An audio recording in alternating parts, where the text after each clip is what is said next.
Good evening, everybody. Thank you for coming out on this rainy old Melbourne night. It's good to see so many people in the room tonight and looking forward to hearing from you a bit later on.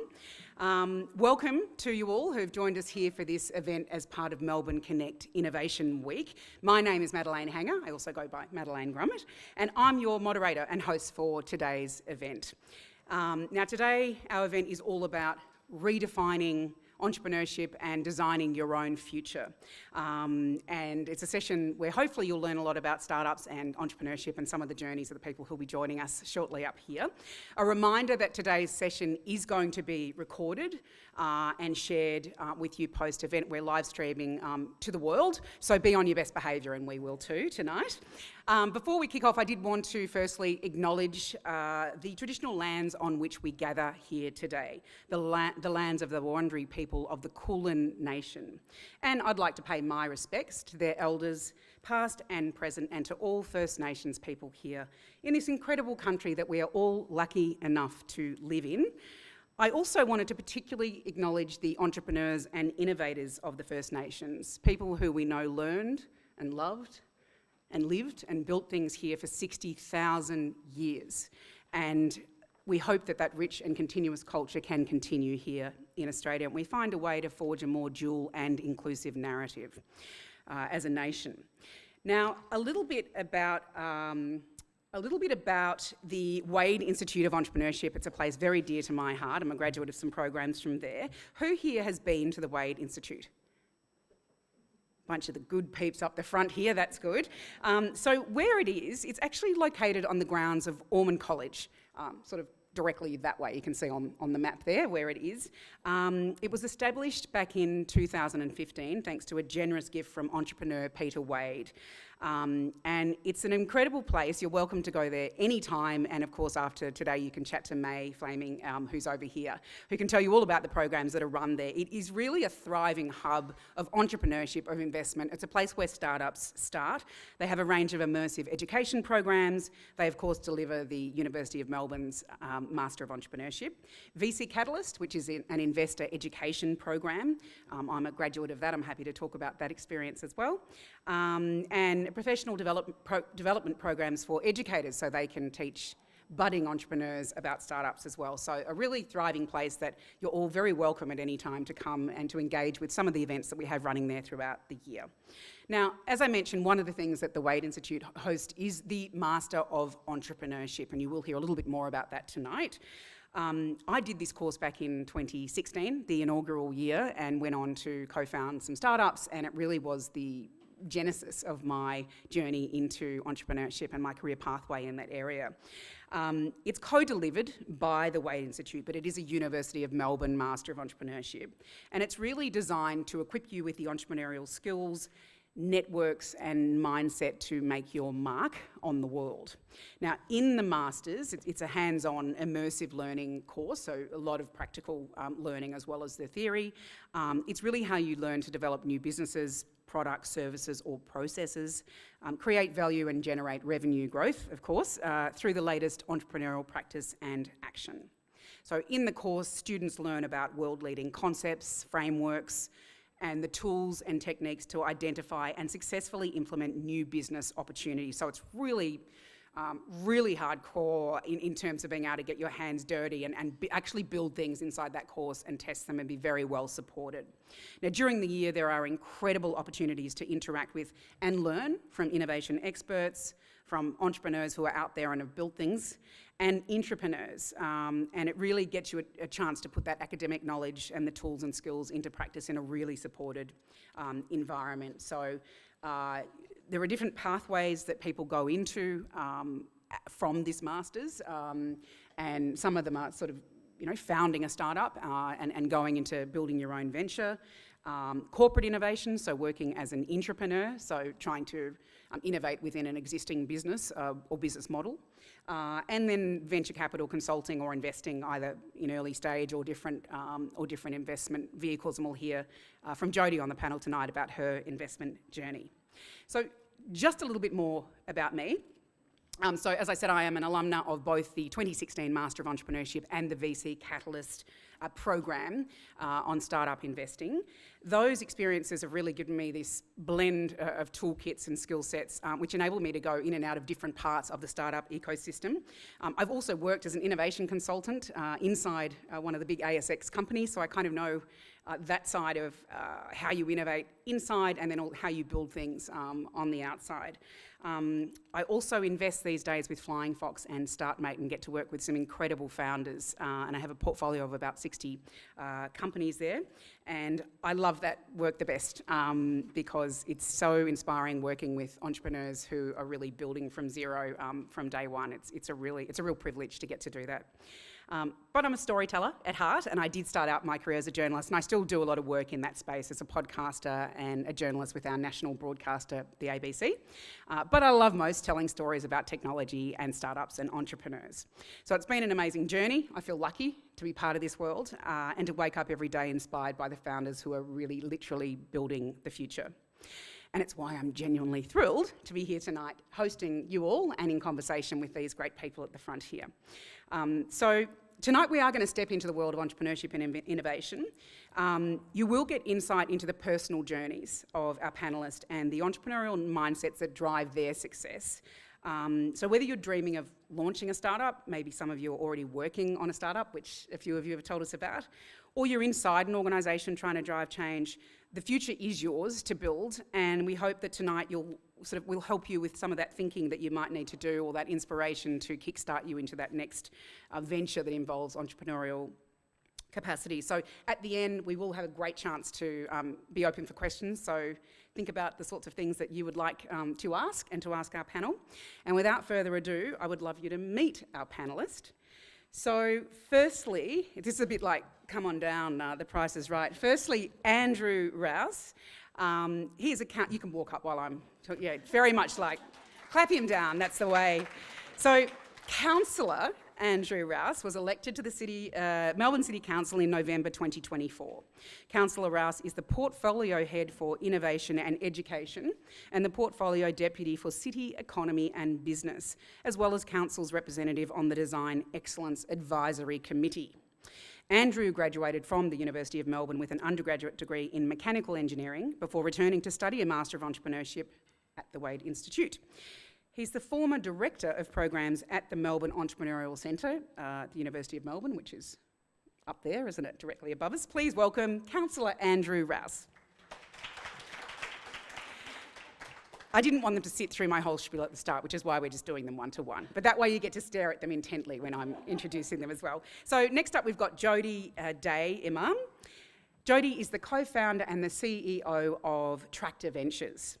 Jody she's many things. She's a founder, an angel investor, an advisor, a non-executive director, a mum, and she's very passionate about helping tech businesses to start and to grow. Now, currently, Jody is co-founder and CEO at Tractor Ventures. Has anyone heard of Tractor Ventures? A few of you? That's good. Tractor Ventures is a fintech helping founders unlock possibilities with alternative capital and an NED at Private Media and Fintech Australia. And we'll hear a bit more from Jody tonight around that funding model that she's working with there at Tractor Ventures. Previously, though, before that life, Jody was an entrepreneur and she co-founded Occasional Butler, which was acquired by Airtasker, if anyone uses that. And Depot 8 co-working space. Jody also led SBE Australia. She was Director of Startups at the Wade Institute, and she also taught as part of the Master of Entrepreneurship faculty. See, all the roads keep leading back, don't they? And she supports lots of students and alumni startups through that. So a very varied career, and we're very pleased to have Jody here with us tonight. Please welcome Jody Imam. And now Kaushal. Please join us. Kaushal Ottam is a current Master of Entrepreneurship student, so a little fledgling entrepreneur. And so he's that, and he's also an innovator who's very passionate about human-centred technology. Now, currently completing his Master of Entrepreneurship, so he started this year, yes, at the University of Melbourne, co-delivered with the Wade Institute. Kaushal is committed to building and transforming lives through human-computer interaction. Now, alongside an MBA and experience in high-growth startups, Kaushal said he thrives at the intersection of strategy, innovation and human connection. Drawing from his recent diagnosis and lived experience with epilepsy, Kaushal is the founder of Neuroverse and brings a unique perspective to exploring how technology can enhance human potential and foster greater collaboration. Please welcome Kaushal Ottam. Woohoo! Sporty's fan club. Okay, and finally, we have the wonderful Jessica Christensen Franks. Please come up, Jess. So Jess is the director of the Wade Institute of Entrepreneurship, the very new director, actually, of the Wade Institute of Entrepreneurship, only 5 weeks into the role. Great, which is why she looks fresh and excited. She's also a qualified urban designer and landscape architect with 20 years experience working across government, industry and civil society. She's led complex urban development projects in Australia and internationally, including in the UK, Canada, India, China, Vietnam and the Philippines. She's also the co-founder of Melbourne PropTech platform Neighbourlytics, where she built and grew data tools across 12 countries and led 4 investment rounds across 8 years. And if you've worked in startups, you'll know every startup year is like a dog year. So 8 years in a startup mean this woman has lived a long life. Jess is a very passionate advocate for entrepreneurial thinking and innovation with a focus on social impact, and we're so thrilled that Jess has stepped up to the helm of the Wade Institute of Entrepreneurship. Please welcome Jess. All right, and now I'm going to move away from that little lectern and begin a little discussion about panel. As I said, we are going to have time for lots of questions at the end, so please don't be shy and think about the sorts of things that you'd love to ask the panel. So we're going to kick off with thinking about, I think what you've heard here is that everyone's got some pretty varied and diverse backgrounds that have led to us being here today. And often careers in entrepreneurship are not a straight line at all. And so I'd love to start with where it all began, the journeys into entrepreneurship. So let's kick off actually with you, Jess. You started off as an urban designer. Yes. You've now gone into being director of the Wade Institute. What drew you into entrepreneurship at the outset? Yeah, I sort of did it accidentally, and back when I did it, it wasn't cool, and it was probably called being a problematic employee, frankly.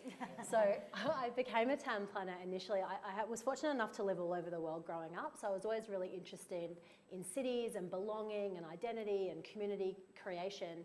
And when I studied town planning, that's what it was at university, but when I went into practice, it wasn't really that. It was planning scheme amendments and things that people don't want to talk to you about at barbecues.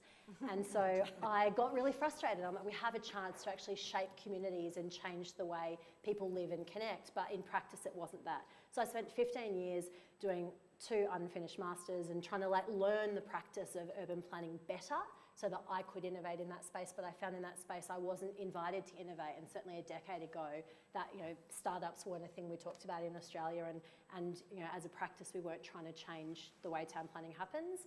And so we were just pitching into all sorts of competitions and then somehow won $100,000 to start a startup, and on day 3 of the accelerator we're like, oh my God, now I know what a startup is. It's totally different to what I thought. And so sort of ended up accidentally on the journey. Accidentally coming into it. So you said 10 years ago, people didn't really know about startups and entrepreneurship. It's true, I remember being around the ecosystem at that time. It was sort of nascent, and you were certainly around, and you were, running your own occasional butler then. What was it like? How did you sort of stumble into entrepreneurship 10 years ago, or how far back that was that you started that? Yeah, I remember I did a commerce marketing degree, and then I went into the typical path of straight into a corporate, and I went into IT and telco companies, and I was at Ericsson, and it was 2001.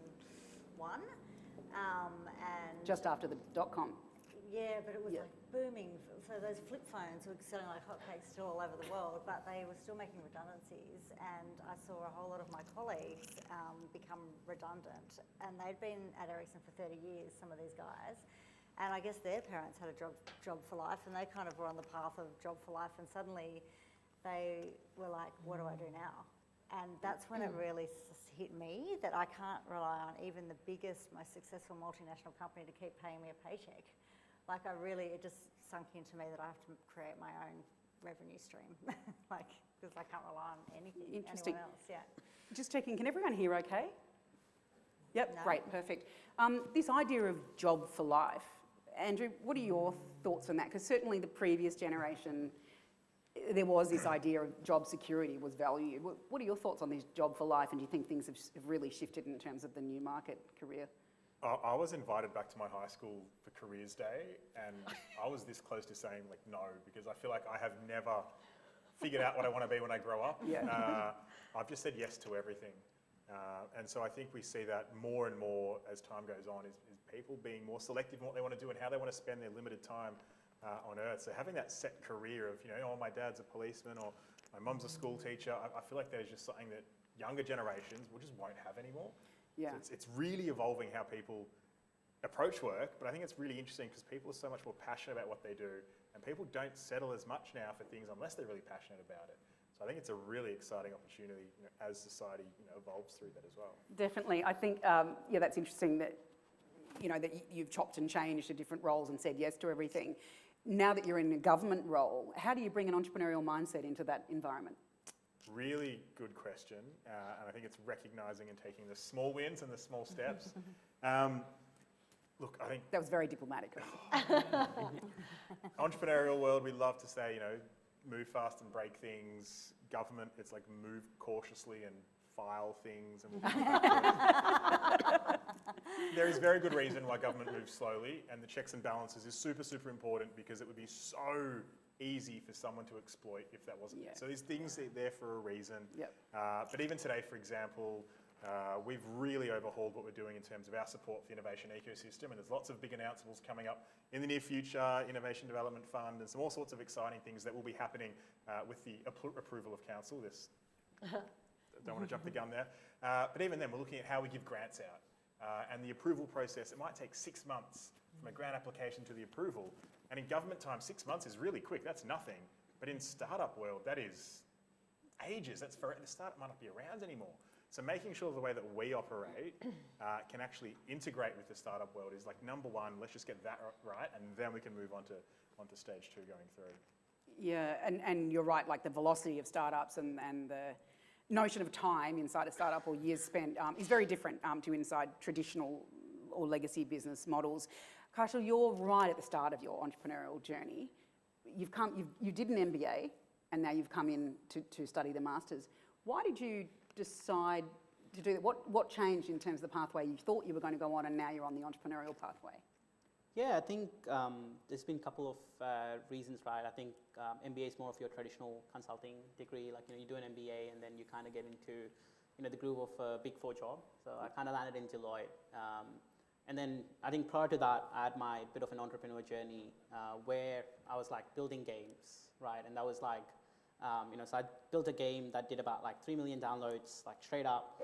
And I was like, oh, this is amazing. But I think what probably went through the mind was, there was nothing like entrepreneurship probably 10 years ago, like in the sense that where, if you came from a tech background, it was all about like building things, breaking things, and building things, right? That was probably what we've got used to as engineers. And then on the back of that, doing an MBA and trying to pivot myself to business world, landed at Deloitte, and I was like, it's probably one of a very good place to work with, but kind of felt that I want to be able to make more ground impact, and I want to be able to do things that are, that are not delivered before. Right, and wanted a more of a safe space kind of approach, and came across Wade Institute, and it's been great 6 months journey in terms of playing around with my ideas, but also the support that it offers, and fantastic alumni that we've got right here at the panel, and many more. So I think it's been great playing around that space. Fantastic. And so obviously there's some sort of academic learning and skills and the experience that you've all gathered through your career pathways. There's also an entrepreneurial mindset that you tend to notice around people who are attracted to this world. For you, Jess, either drawing from your own experience or thinking about your role now at Wade Institute, how would you define entrepreneurial thinking? We hear this a lot, this entrepreneurial thinking, but how would you define it? What do you think it means? I've had to do a lot of thinking about this, and being in entrepreneurship for a decade and then now sort of working on the ecosystem. I think when you strip back what it is as an opportunity is, there are problem spaces, and then there's solutions that could be solving a problem.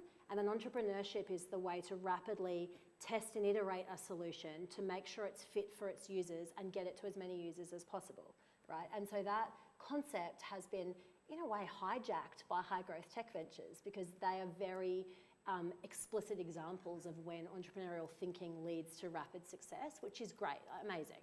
And I have a tech business, right? So yes, it works, right?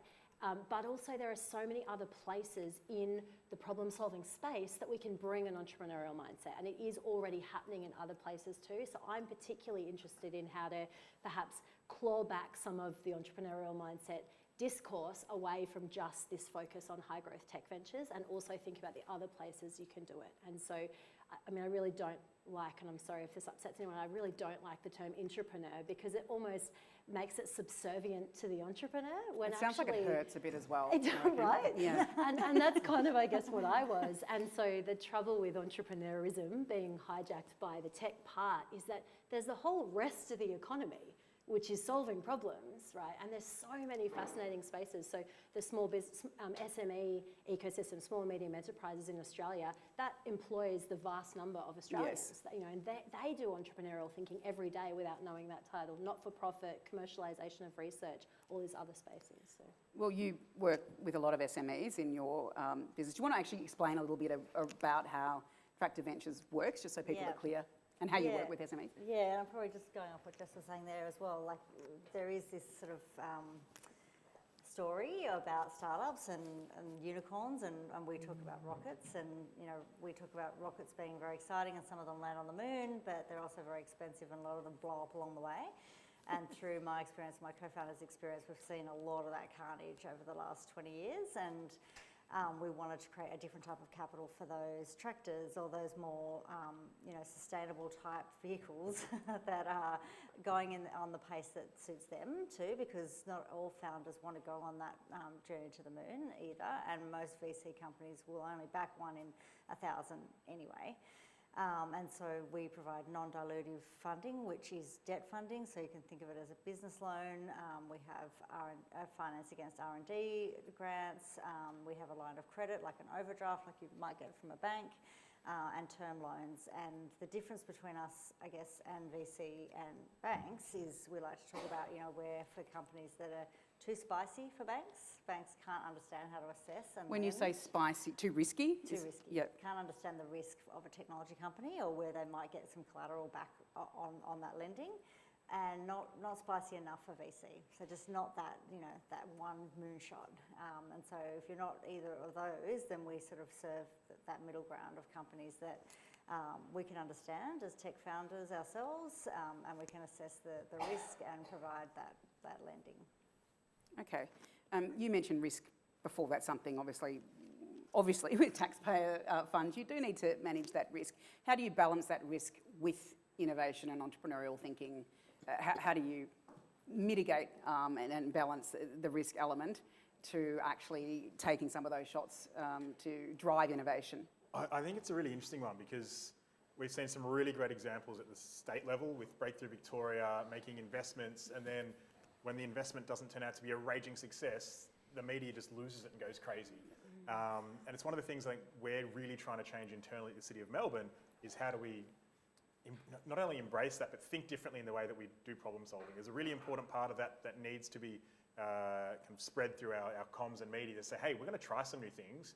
Some of them will fail, but we're going to focus on the ones that work really well and kind of spread that across. And I think we need to take people on that journey, and I think that's a really, really important part. But you're absolutely right. When you're playing with the taxpayer or ratepayer dollar, you are held and should be held to a different standard. But I think there is something that nationally we can learn to make sure that we're embracive of opportunity and new things, because otherwise we just keep coming up with the same stale thing.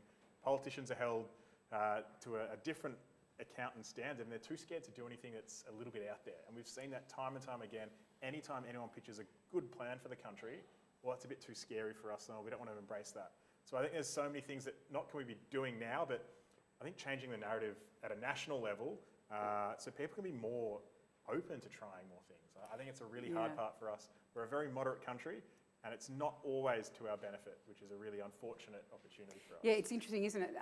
There is quite a lot of conversation about, you know, does Australia think big enough? Is there something around our collective psychology that we hold back from, you know, taking enough bets and being audacious enough, you know, like that Silicon Valley mindset or other places. So yeah, we are a bit risk averse, we are a bit tall poppy, moderate, but having said that, we punch above our weight. We've got a really thriving, ecosystem of startups, and there's some incredible work and great companies that have been built right here. So I think we need to keep talking about those and recognising there's some extraordinary work going on, and all of these pathways and people like you who contribute to that.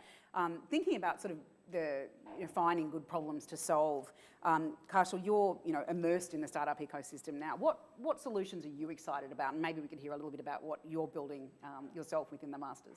Yeah, what I'm building is Neuroverse, of course, and I think it's on the back of my own lived experience with epilepsy this year. I've come down with epilepsy this year, no prior background in family history and all of that, and I think it's definitely been a challenging time around the journey, trying to navigate all of that through. But I think that's when the entrepreneurship mindset, luckily enough, being part of the course, did kick in to see what other solutions that we could probably explore, right? And then I've kind of went back through my research lens, and then we've decided that is there a lot of information about brain health that's available, right, for the audiences? And throughout the research that we found that it does, but it lives in the labs, right? It lives in universities, the labs, and in the institutions, or the hospitals, or the clinicians, right? But we want to democratize that, right? We want to make that accessible to people, and we think, and I think personally that everybody, deserves to know, how healthy their brain is, right? And you got to get to track that, just like your Apple Watch, your Whoop, and your Fitbit, right? That you measure your steps and your calories and whatnot. And I think it's equally important to measure, how healthy is your brain, right? And it's a lot reactive right now. It's only you kind of get that checked up only when there's something wrong with it, and we want to make it proactive, right? So how would you do that? Is it building a scan product, or what are your thoughts around what that solution might look like? Or are you not quite there yet? Yeah, well, there's a couple of solutions that we're exploring at the moment, and there's one that is, at 99.99% that's about to be locked in. So Singapore did really well, the NUS at Singapore, they've done a lot of research into wearable technology, and they've produced a headband that could get the data. Oh, yeah. So we're in talks with them to see how we could play an integral part in terms of, not only commercialization of it, but also, a partnership and adding that entire software architecture layer, taking that research paper into an actual production level. And there's also a couple of solutions that we're, and I think that's the great thing about validation, right? What we're doing right now, part of our unit is, is it durable, feasible, and viable, right? And we want to get it at a very affordable cost, right? And the quickest way possible. And especially when you're dealing with medtech regulations, TDA approvals and all of that, right? We want to be able to ensure that, what we're supplying is quality data, but at the same time, right, the solution has to be viable enough. And so it's a consumer product, but in a hospital setting, it would be in a healthcare or a hospital setting that it would be used, or is it direct to consumer? It'll be a consumer product, and we will be loading out with clinicians. But then our vision is to make it accessible to everyone to be able to track the brain health. Okay, amazing. Well, looking forward to following the journey as you build and continue to learn and validate through the remainder of the year. So, Jess, take us back to when you, if you don't mind, started Neighbourlytics. You obviously had a data-driven company, which is now heavily reliant on AI. And you scaled to 12 countries, I think was the number. So when you were first building that product, how did you go about sort of taking that, recognising there was something there that you wanted to solve, and then actually beginning that process of build like Karshal's been doing? Yeah, well, I think, and I was speaking to other people in this room before we started, that I didn't know how hard it was going to be, and that helps, right? If you did, you wouldn't do it. Well, if I did, I wouldn't have thought it was possible, Yeah. right? And certainly the first data scientists we hired were like, this actually shouldn't be possible. But because I was a sort of ignorant town planner, I'm like, well, how hard could it be to just make data about how people live in every moment of the day and do it globally? But what we were interested in was, I think because we were in an accelerator that was about high growth ventures, so being shown the ambition that's possible when we don't have to bootstrap, right? Because if we were just trying to bootstrap, we would have been looking at where's the first revenue and then how do we solve for that, and not necessarily thinking about how to get bigger. And just, sorry, in brackets there, bootstrapping, for those who aren't familiar with the term, is...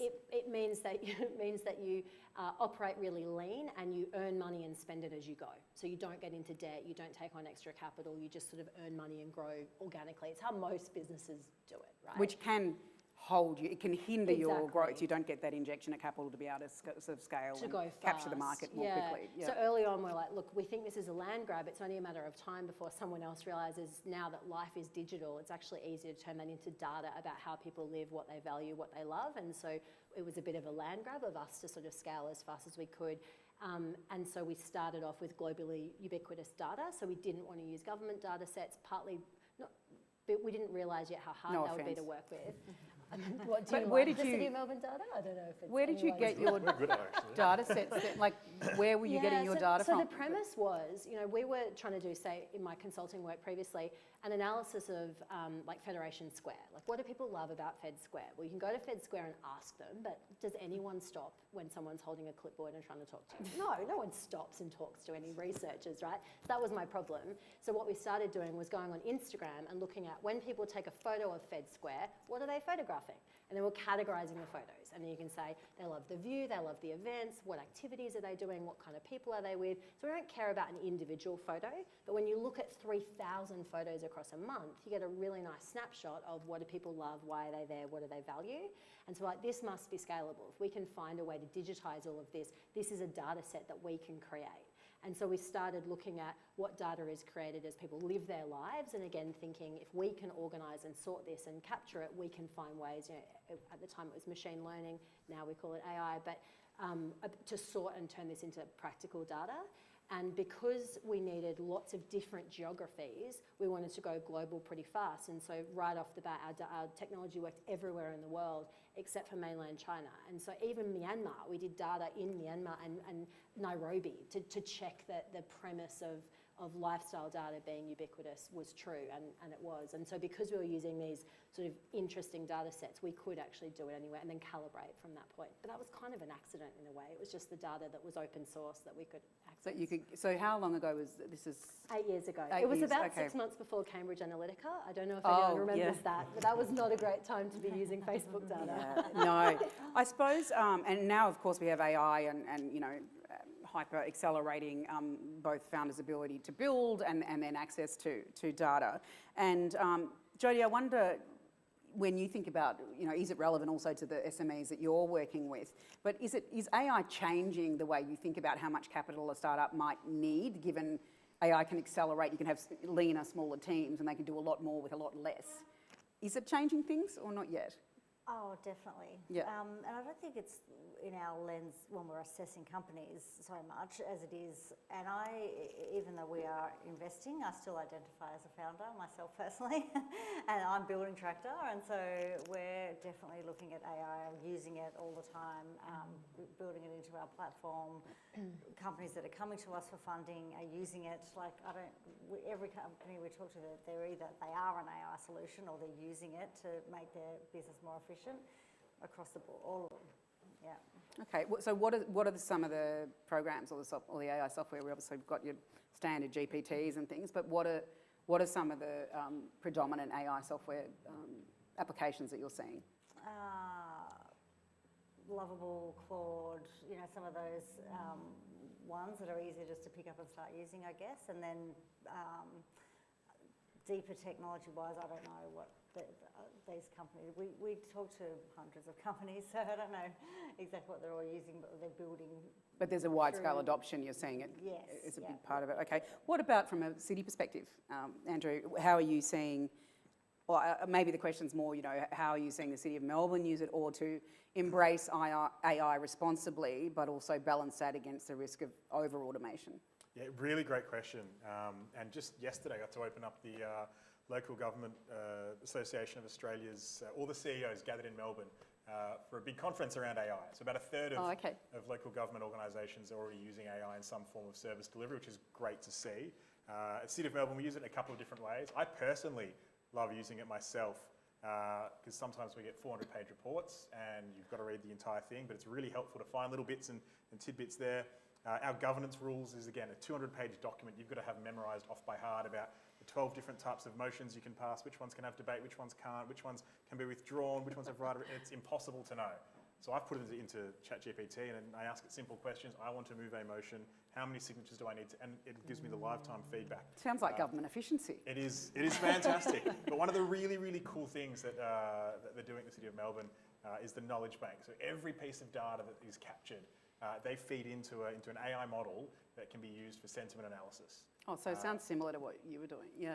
Which is obviously kept very, very far from the elected politicians for obvious reasons. So I've never used it or seen it personally. But it's really cool to be able to say, hey, we want to test out some ideas. What would we or should we expect as a response from the public if we do these sorts of things? Or which areas, do people see or feel are the most in need and those sorts of elements? Yeah, sentiment analysis is fascinating, especially like even in election campaigns and all of that. That's often used as a tool, isn't it? So yeah, AI is incredibly powerful to gather things that you can't pick up otherwise, to see what you can't see. But there's a lot of talk about, well, is this going to take our jobs? And I think the really fascinating part, I got to sit in last week in the call centre at the City of Melbourne, and people ring up saying, oh, my bin's gone missing, can you fix this problem or this? And it's an amazing job that literally keeps the city running, the amazing team in there. But because of the use of AI and things like that, we've been able to take a lot of the problems that normally you'd ring up the call centre for, and it can be dealt with automatically and elsewhere.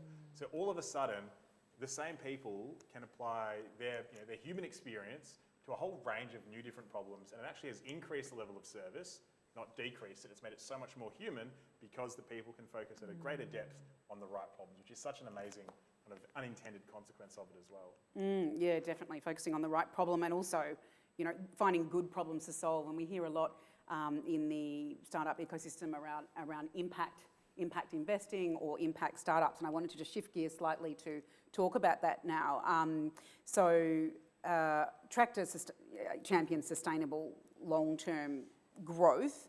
Do you consider yourself, that your investments are impact-style investments?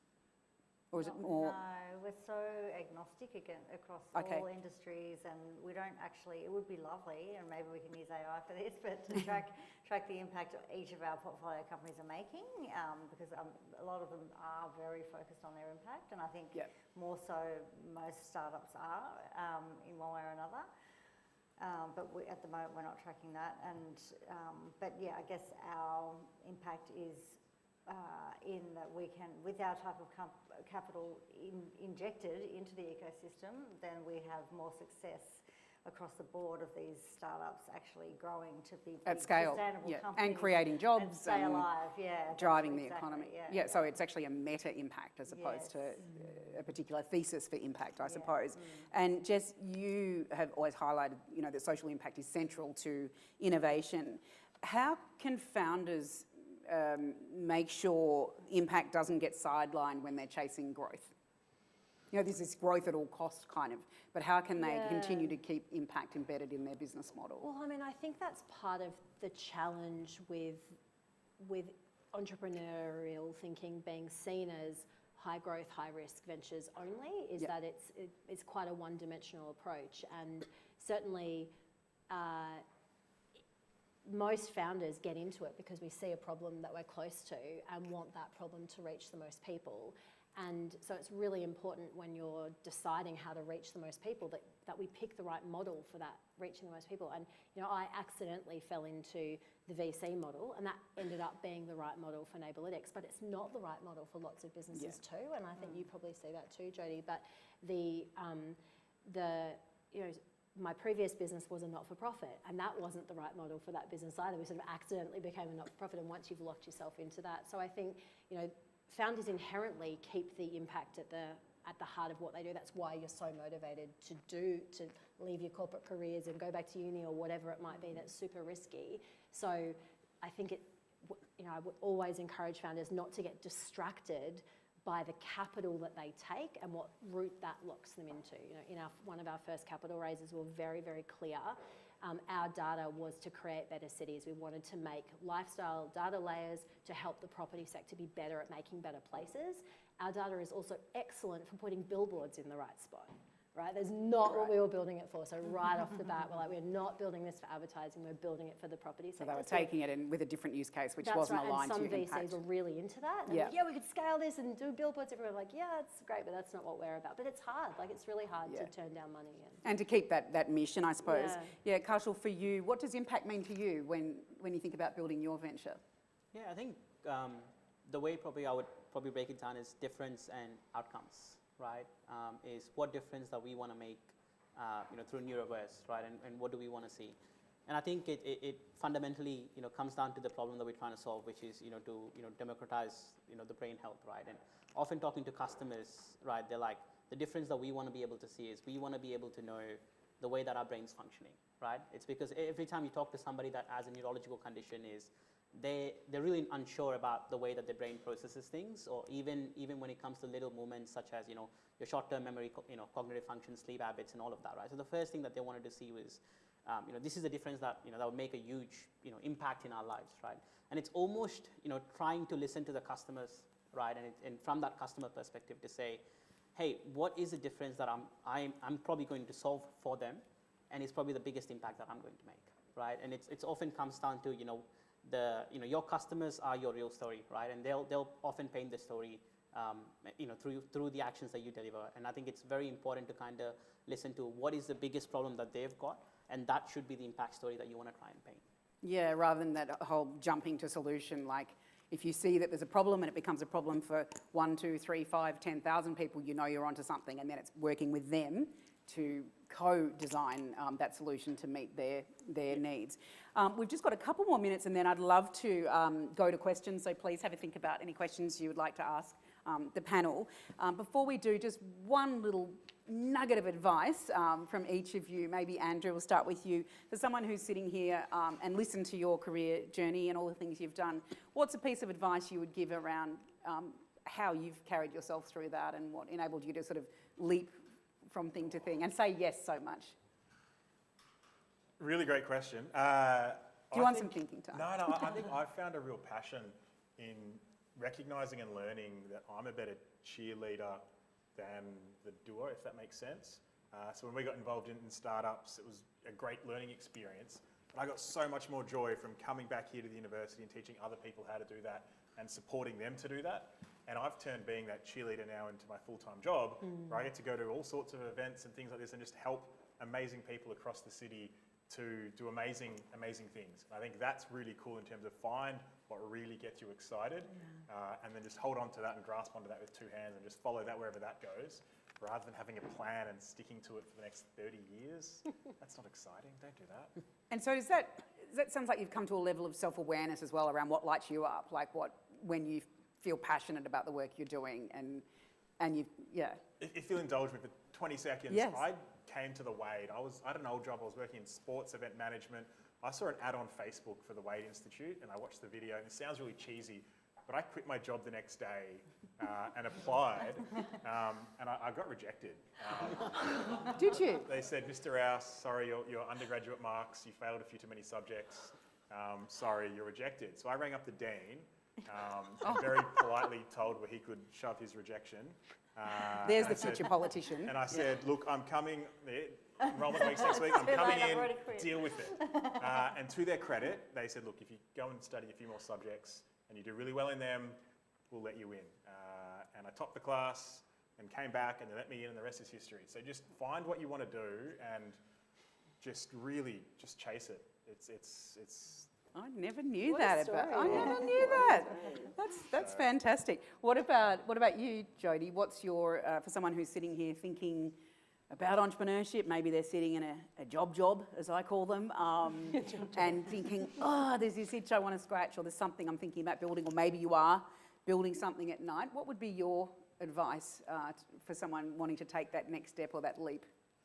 I think it really is that, like finding what lights you up. And I had some teacher interviews today for my eldest who's in grade 10, and one of the teachers also straddles careers, and he said, I'm very concerned about Marvi because he seems very directionless on the career front. I was like, oh my God, he's 15 and all he knows is that when he finishes school he wants to take a gap year and go and see the world and see what it is that lights him up. And I think that's actually quite mature for a 15-year-old, because I'm the same. Like, I don't know what I want to do when I grow up.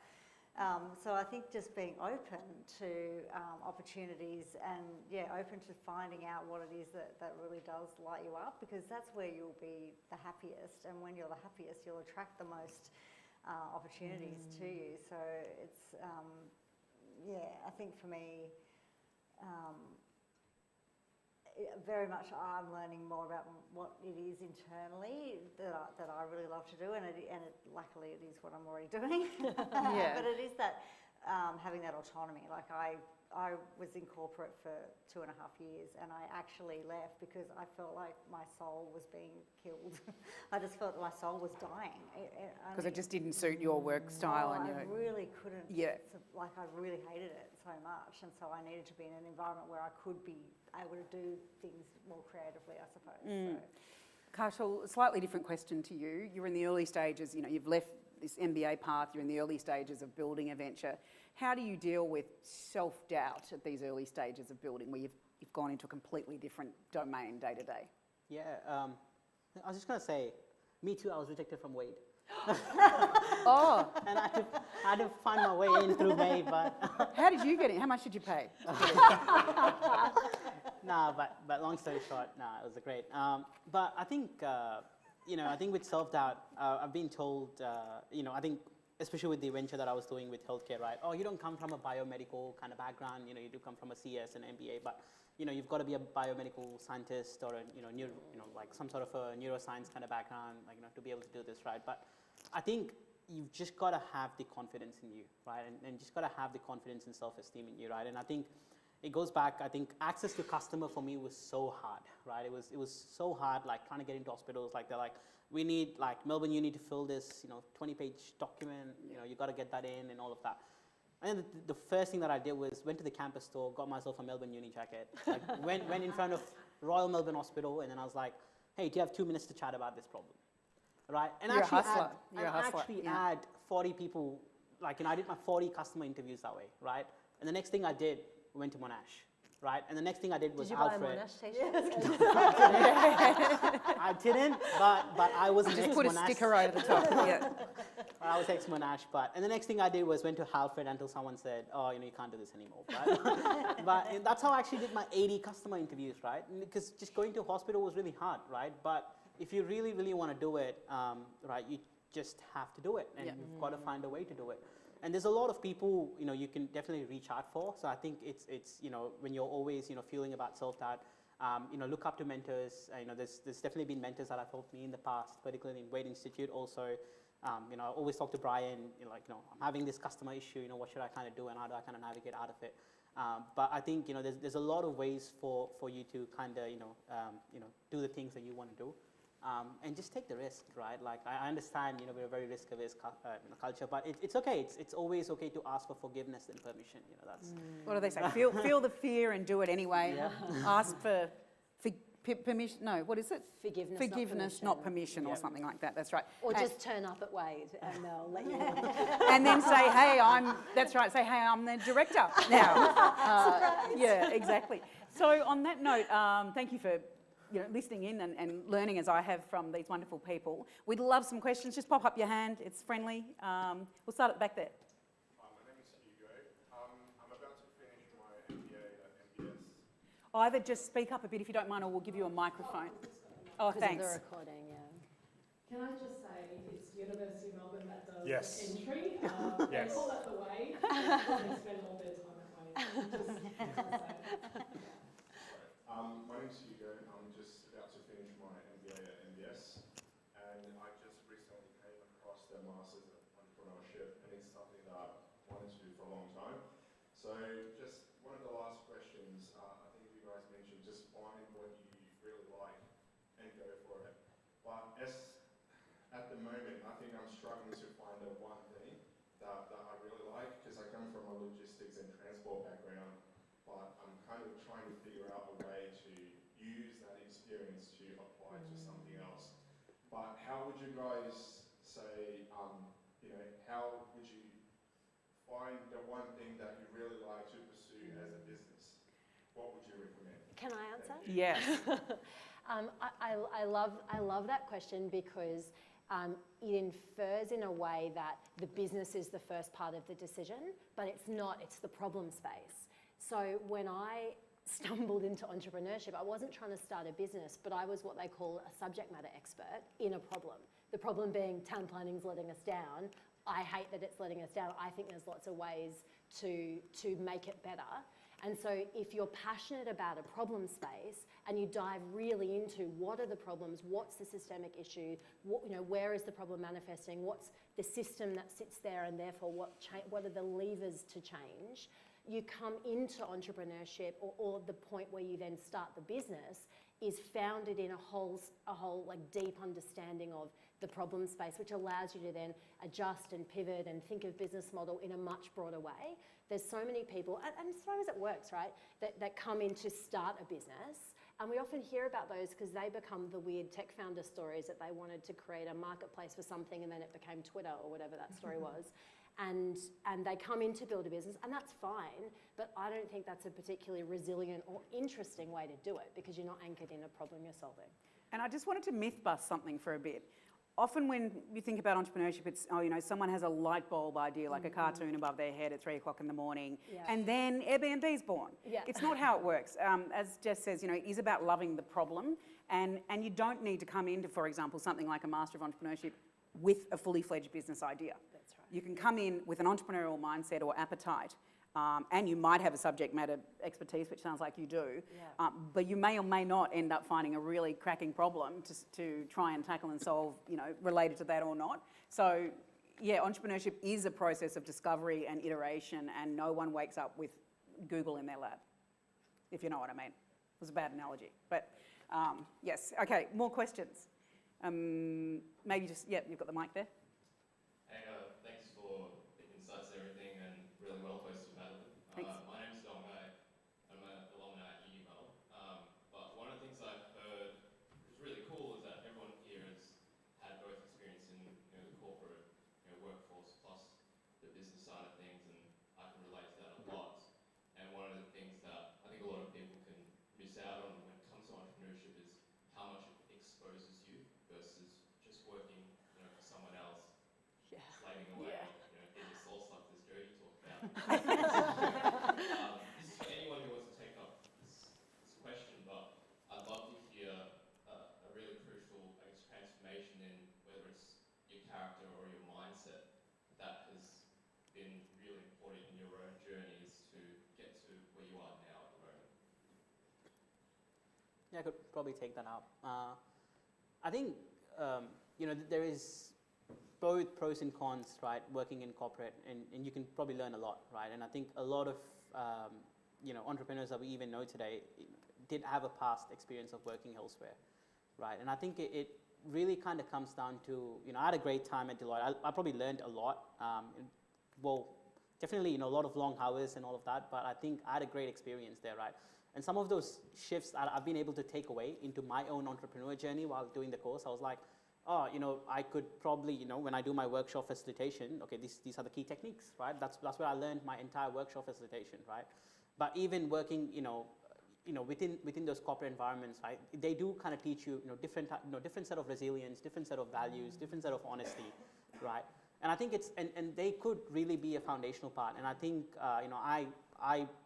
I'm equally thankful for my corporate career that I had, and I think I would also encourage a lot of people to be optimistic, within their own corporate careers, right? And well and truly good, right? Like if you're able to move that shift towards an entrepreneur journey, you'll also notice that these experiences will act as that foundational layer while you're building your own, entrepreneurial mindset and skill set.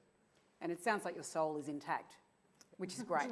What do you think about this idea of exposure? I think it's a really great question, actually, that entrepreneurship does leave you exposed. You're not hiding behind, a company or a brand. What do you think? You've been an entrepreneur and worked with many. I think it kind of goes back to what I was saying before. Like, if you're not getting up every day and loving it, then you're going to start hating yourself and everything else that you're doing as well. I think one of the biggest things for me and kind of on my personal journey, kind of battling with kind of imposter syndrome, and that's just you've got to recognise that there's probably a 100,000 other people in the world who might be better at solving that problem than you, but you're the one that's actually doing it. So it doesn't matter what they're doing.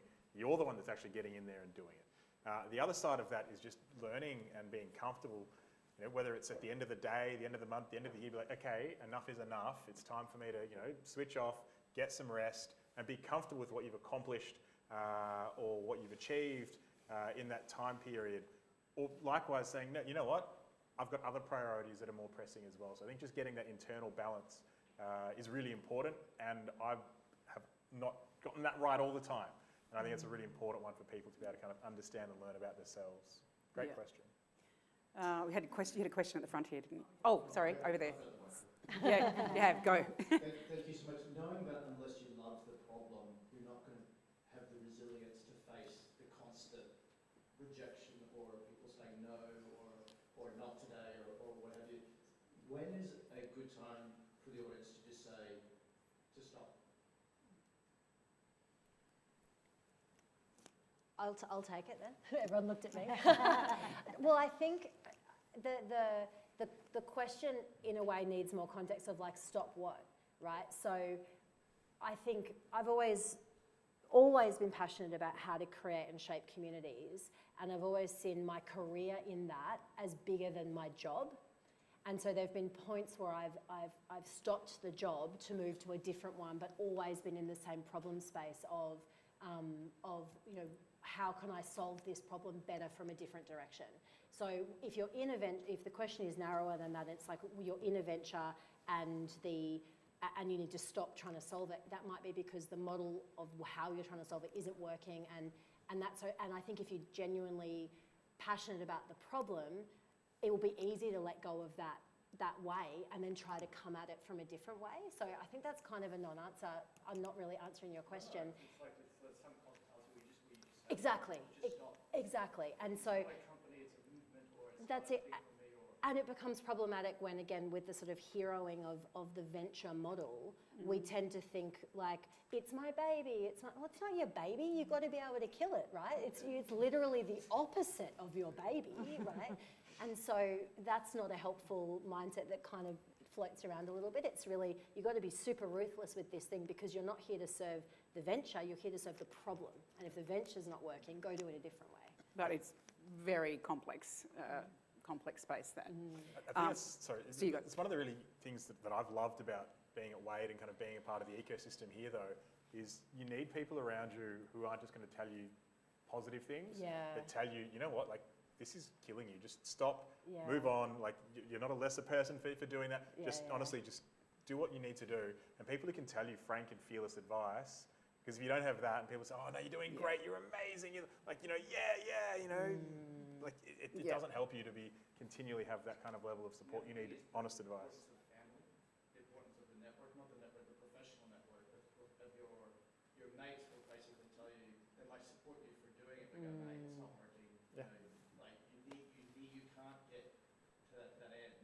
And I know that what you've done in the past, Andrew, with the accelerator programs and stuff, you get to a certain point where you need to have that network around you, not the professional network, but the people will actually tell you, hey mate, this is killing you. You're not seeing your friends. There's no point getting to the point of solving that problem, and then the network's gone around you. Yeah, it's a tough one. Yeah, and behind the sort of hustle and hype of startups, there's very hard work and audacious ask of the businesses, and your to-do list is never sort of done. And I suppose that's it can be a heavy personal tax that it takes, but you can get a lot of reward from that too. But it's a tricky balance. You had a question at the front. I have a few at this point. Mostly I've got pants on that. You talk to 5 people, you will get 5 different answers as to what the one thing is you're doing absolutely completely wrong. So as an entrepreneur, if you don't have the fortitude to be able to stick it out, well, that's kind of most of what you need to be an entrepreneur. Can you deal with the adversity and just follow your own guiding light?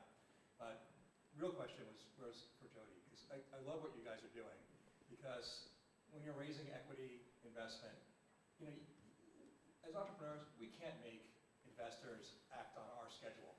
And so it's really hard to get bridge funding when you're trying to keep a company going. And once you light the candle and you're paying your employees, you cannot run out of money. You have to keep making payroll.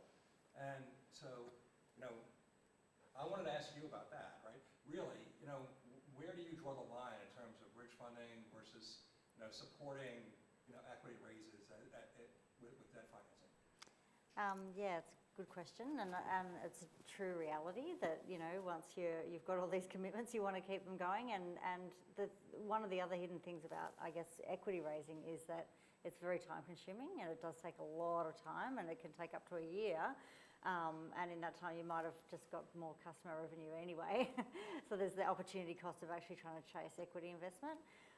When you're bridging and you're looking to use debt, you can't sort of say, hey, Tractor, we'd love a loan, we've run out of money. It doesn't work like that. Like, you do need to be pre-planned. You can tell us that you're going to run out of money in 3 months if these things don't happen. But you've got to at least have a 3 to 6 month runway when you're taking on this sort of debt funding. Okay. You've got to be a good manager for your company. Yeah, that's right. Great. Yeah. And maybe we've got time for one more question. Yes. Hi, my name's Gordon. We've touched on the topic a bit of passion, and we hear the expression, find what you love and you never have to work a day in your life. I'm curious how much of passion drives what you do versus you become passionate about the outcome. And where I'm going with this, I'm not passionate about waking up at 4:45 each morning to go to the gym, but I'm passionate having worked out and have seen the results in the mirror. So how much of that passion, process-driven passion versus outcome-driven passion, guides your decisions? Can I just jump in at the first part? I kind of go the opposite, and I find you find what you're passionate about, you end up working every day of your life. You're at the gym 24/7. But I think in some ways you've answered your own question, and that is like, when I go to the gym, I need to go to the gym, but anyway, when I go to the gym, it's not because I'm like, I want to be fit and strong. It's because like most people, I just want to look good naked. Like, that's just it's the truth of the reality. People just want to be like, okay, I feel good about myself. But I think it's about reframing that to find the element of what you're doing that really makes you excited or gets you jumping out of bed at 5:45 in the morning to go and lift heavy things and put them back down again. And I think that another way of talking about passion, it's not necessarily passion as much as it's curiosity, right? Like, if you're trying to bring an entrepreneurial mindset to anything, it requires you to continuously be asking, what have I learned? What haven't I learned? What else is there to learn? What are other people doing? And that is curiosity. And so passion fuels that, but it's sort of bigger than just loving something. There's plenty of things I love and am passionate about that I'm not that curious about. So I think that's the nuance. If it's something that really intellectually stimulates you and you find yourself connecting the dots and doing that mental problem solving all the time, that ends up happening kind of accidentally. Great. Well, I hope you've gained some great insights into some of the career journeys of the people here tonight, and they've ignited an entrepreneurial spark in you. Please, if you're interested in learning more about either the Master of Entrepreneurship, the Wade Institute, or any of the other programs, you can chat to May Flaming, who's up the top there taking photos, myself or any of us after we hop off the event tonight. And yeah, thank you for giving up your time to come here on a wintry evening. Now, I'm going to pop up here a couple of barcodes. You can scan those to learn more about the programs that run at the Wade Institute. You can also sign up to the mailing list on the website. You won't get spam, you won't get your data stolen. What you will get is a heads up on all the fantastic events that are occurring around the year, where you can just come and engage with people who are working in this space and learn more about it. We actually have tonight in the room, just behind the staircase there, we have one of the alum of the Masters, actually, Arjun, who has just launched a really exciting fintech, and it's about social impact investing. He's got an app in the market. He looks a bit tired because he's been working around the clock. He hasn't been at the gym, but he would love to. Yeah, he has. He would love to talk to you about what he's been building, so you can actually hear from him firsthand. And of course, you can also hear that from Karshal. So thank you again tonight for your attendance. It's been wonderful to be here with you all. Thanks, Matt.